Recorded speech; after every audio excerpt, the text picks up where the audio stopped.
Здравейте! Продължаваме с интересни ястия от близо и далеч и днес ястието може да се каже, че ще бъде от сравнително близо, защото ни гостува регионалният мениджър на Березка Владислав Михайлов, който е от Молдова и от един български град в Молдова. Добре дошъл! Здрасти, Иван. Благодаря за поканата. Много ми е приятно. Днеска е слънчево навън, а ние ще готвиме слънчево ястие, което обединява, можем да кажем, повече държави като Италия, България, Румъния, Молдова и чак до Кавказ. Чак до там готвят, просто има различно име. Кое? Качамак. Качамак. Да, нашето е качамак. В Италия го наричат полента, мамалига, Румъния и Молдова. По-натам не ги знам имета, но знам малко история на качамака и знам, че чак до Чечня, Грозни, до там всичките региони готвят това ястие, просто си има друго име. Да. Смятам, че това ястие е много полезно, много хубаво и недооценено. Някои хора викат, че това е ястие за бедняци, не знам какво, но ние ще докажем, че не е така. Така че ще го направим празничен вариант. Ние ще направим качамак с месо. Да. Това ще се приеме. Да, вместо пръшки, ние просто взехме такъв по-мазничък свински врат, за да може да пусне сок, мазнинка. То ще прилича на края на пръшки, но ще бъдат такива по-местни, не толкова мазни. И ще започнем от готвене на месо. Тук ще ни трябва да поставим олео, около 100 грама, може би. Добре. Имайте в предвид, че това е чугун. Чугуна е нужен, за да бъде много горещ и като сложим месото, то да се запечата, да се запържи добре и да се запази формата, самите парченца. Взимаме месо, на нас ще ни трябват 5 парчета. Добре. Споменах, че си от български регион на Молдова. Кой град? Точно така, град Траклия. Там колко човека живеете? Това е столицата на бесарабски българи в Молдова.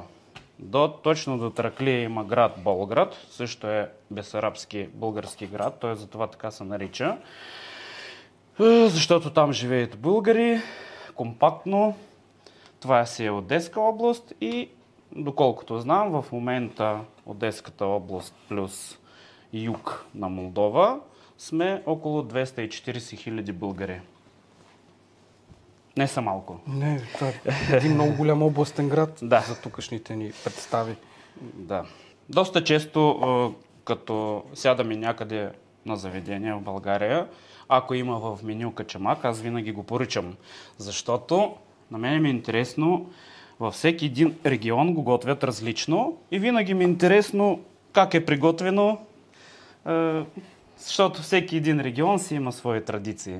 Преди да се появи царевица в нашите региони, качамака са го правили от просо. Да, точно така. Сега, докато загрее добре олиото, ще минем към самия качамак. Тук много важно, ще ви покажа, не трябва да е фино смлян. Защото като го готвиш, той става като детска каша. Като гриз. Да. Когато го взимаш такъв по-едричко смлян, като го бъркаш, той не се залепва. Много добре се разтваря във водата. Много по-лесно да го мешеш и се получава много добра консистенция. Постоянно взимам този бранд, който се нарича ярмарка. И тук ми хареса как е смлян. И колко е чист. Кукурузна или какво пише? Да, кукурузна е крупа. Да. А крупа какво значи? Крупа, това е тези трошените зеранца. Айде така да ги наречем. Да, ние гриз казваме, може би да... Не е гриз. Да, като гриз. Да, може и така да се нарича. Крупа. Ето сега е готово. Можем да слагаме месото. Да. Значи като го сложим до 8-10 минутки трябва да помогна. Трябва да се пържи на голям огън. Да. Месото трябва да стане червено.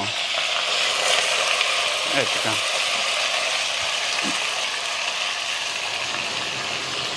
засичам времето, защото не е добре да се пържи повече от 8 минути. След това намаляваме огъня и на бавен огън месото трябва да се готви около 45 минутки. Ама на бавен огън. За да може после да се разтопи в устата. Добре. Нека така да се пържи. Тук можем да минем към качамака. Значи да го направим. Слагаме една чаша гриз към 3 чаши качамак. Количество месо и това количество... Една чаша гриз към 3 чаши вода. Да. Аз когато правя качамак, готвя го около 15 минути след като заври водата. Тоест аз го меша като тесто. Виждаш? Да. Всяко едно парче става такова добре, като пръшките. Нали? Червено, да. Като пръшките. Много апетитно. Да, браво. трябва да всяко едно парченце от всичките страни трябва да стане ето така, такъв цвят. В момента нашата задача да сложим сол, няколко зеренца на черен пипер, месото да придобие хубав аромат, около 6-8 зеренца. И ще сложим малко черен пипер смлян. Изглежда обичаш да готвиш. Да. Много мераклийски се отнасяш. Обичам, като имам вдъхновение. Като няма вдъхновение, по-добре да не започвам. И какво ядеш, като нямаш вдъхновение? Да се науча и аз, като не ми се готви. Фастфуд. Фастфуд. Да. Готово, виж. Всичко е златисто. В момента трябва да добавим малко водичка, слагаме отгоре капака и го оставяме да е... А водичката? Да, да се готви. Да се готви, както каза, около 45 минути, докато мекне хубаво. Това е достатъчно. Виж какво става с него. Карамелено. Да, намаляваме огъня на съвсем малък. Слагаме капака и за някое време забравяме за месото. То нека да се готви там. Тук завря водичката, значи можем да започнем и с качамака. И почваме да бъркаме с дървената лъжица. Няма да стане на бучки? Не, защото ето точно по тази причина, че е по-едричко смлян, ти виждаш, няма и признаци да стане на бучки.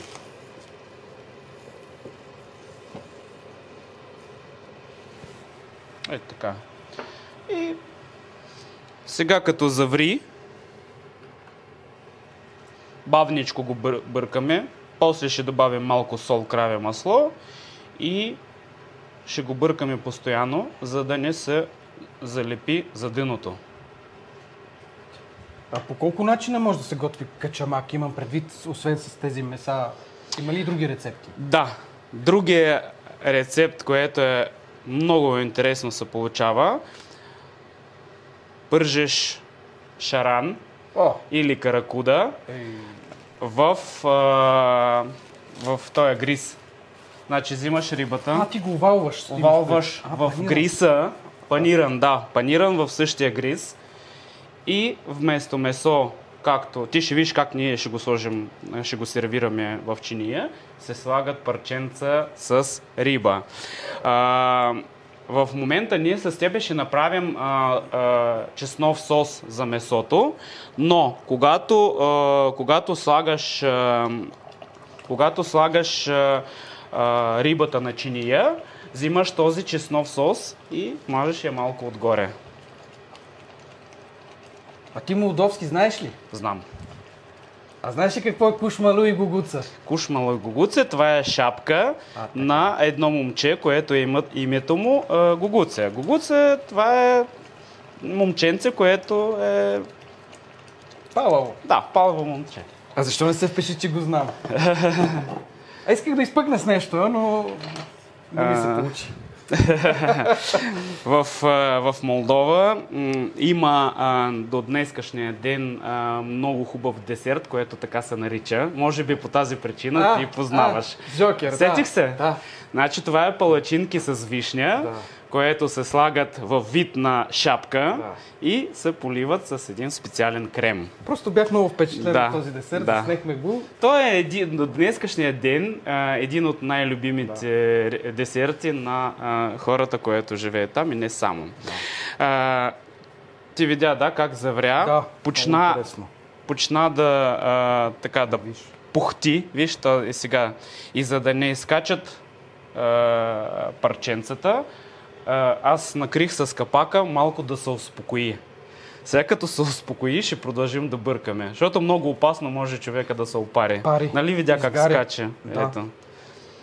Още малко е така, водата да излезе и той няма да има сила да... Ти си готов за преподавател по готварство, да знаеш. Благодаря. Да. Кой те е учил? Или сам? Сам. Аз работех едно време в италиански ресторант и понеже полеента пак е ястие, което ядат постоянно, гледах как прави готвача, после тренирах вкъщи. Добре звучи. Имам в живота един такъв интересен девиз. Аз ще направя по-добре. Искаш да надграждаш? Да. Така, в момента, виж, тя се успокои, можем да работим без капак. Съответно, ще добавим малко солчица и ще добавим краве масло. На руски знаеш как казват? Кашу маслом не изпортиш. Това с масло, каша няма как да развалиш. Изпортим, нали в България имаме друго значение. да не те наклеветя, нали? Да, значи... Парен каша, как... Извиняй, аз се замислих за превода на това, дето ми го каза за портенето. Да. Какво означаваше на български? С едно масло няма как да развалиш една каша. Взехме по-малко от половината. Цялото парче има 180 грама. Ние взехме... 80 грама ние взехме. За това количество слагаме. Продължаваме да бъркаме. Значи от тук ще засечем малко времето, защото, както ви казах в началото, трябва да се бърка около 15 минути, не по-малко.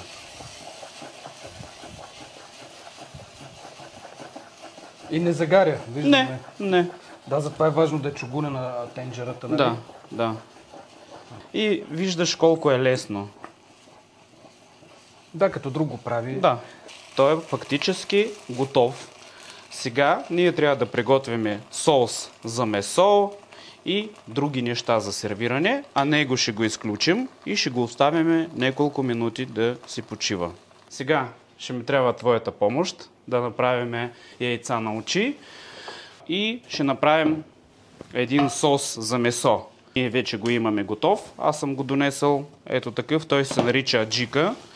Аджика, това е млян домат с люта чушка, с чесън и с сол. Този сос е много добър за всяка една скара и за такъв тип приготвено месо. От Грузия, от Абхазия? Да, там също има. Но и при вас го има? Да. Той е подправка с най-различни съставки. Да. Тук ще го сложим. Също трябва да го отворим, нали така? Да, ще го отворим и ще го сложим на сосиера. Като бульон трезве, ама на доматена основа. Да, той е на доматена основа. Да. Значи, ще трябва да настържим сирене. Така. И също така ще ми трябва после ти да ми помогнеш да направим чеснов сос. Също така ще ни трябва заквасена сметана, защото качамака се яде по определен алгоритъм. Сметаната се нарича мурзик. Мурзик знаеш какво е? По-скоро не. Името на котката. Така ли? Да.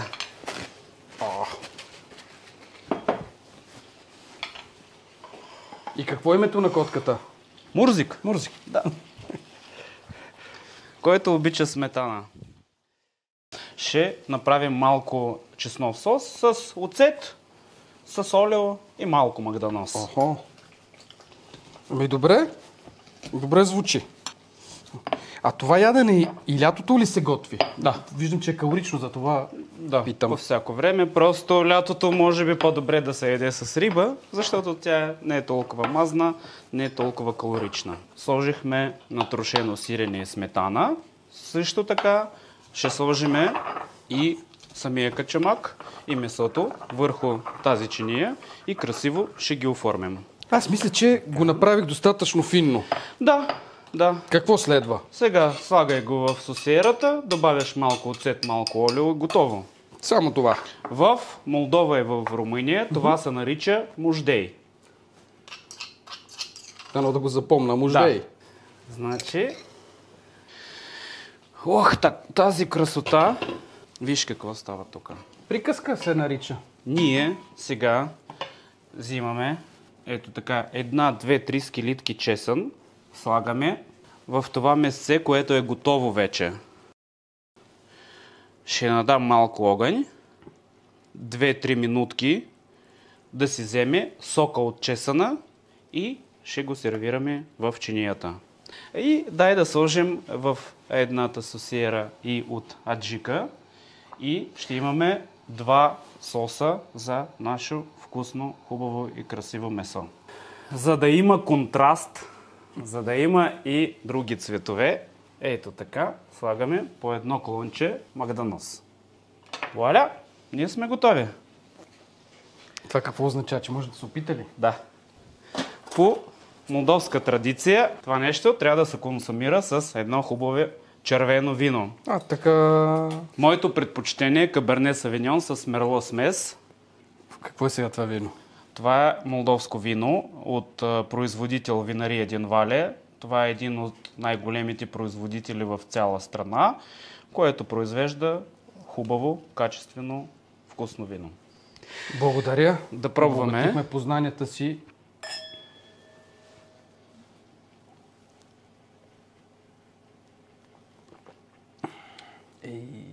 Като боровинка. Да. Браво, аз такива обичам. И няма рязък вкус, съответно не изисква декантер. Тоест няма нужда от декантиране. Браво. А сега ще ти покажа как се яде правилно качамака. Да. Значи, виждаш върви качамак, след той сметана, сирене и месо. Значи, ние взимаме на вилица качамак. Трябва да го докоснем с него сметаната. За какво? За да може сиренето да се залепи за сметана. Тоест в тази комбинация се яде качамака. Добре, интересна технология. Правилно. Попивам, аз попивам бързо. И после качамака попива. Да. После се взима месото и можеш да го топнеш или в аджика, или в чеснок сос. Колега, това е зашеметяващо. С тази последователност изби рибата. Да. Браво! Много се радвам, че успяхме да покажем на зрителите такъв вариант на качамак. Ще го наречем празничен качамак. Да? Защото това е празник. Като направиш маса за гости, примерно повечко човека, направиш така, първо можеш да изненадаш гостите, второ гарантирам, че в чинията нищо няма да остане. Да си жив и здрав! Мерси много, Иван. Надявам се, че ти хареса ястието. Много, наистина. Много хубаво прекарахме. Аз лично обогатих знанията си. Надявам се и вас. Качамака е любим. Както разбрахме на много места. В нашата страна го правим по различни начини, но сега видяхме още един метод, който си струва да се опита. И то в тази комбинация с сирене, с сметана и с пръшки или с свинско става супер. Довиждане и до нови срещи!